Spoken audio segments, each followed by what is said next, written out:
Welcome to Chillin' 101. We hope this video helps. You start by opening the affected place alongside a known good backup, so you can compare settings and revert if needed.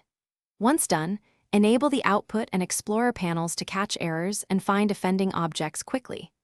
Now inspect lighting properties like technology, brightness, time of day, and global shadows. These are common culprits. Make minor adjustments and observe output for warnings.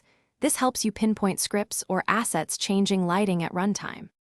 Next, isolate the cause by disabling scripts that touch lighting, render stepped, or run service. This narrows runtime overrides. Then examine plugins and third-party assets for implicit lighting changes. Search for lighting, set attribute or time of day assignments. Once isolated, reproduce the bug with a clean starter player and minimal workspace to confirm the offending element. While testing, log variable values to output so you understand when and why the lighting state flips, which informs the corrective change. Finally, apply the fix by patching or removing the offending script and move persistent lighting control into server script service so clients can't override it.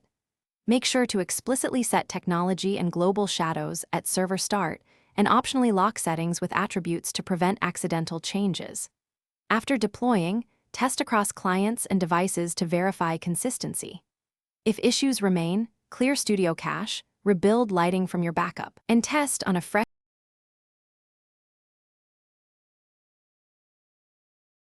Thanks for watching. Consider subscribing if we helped you.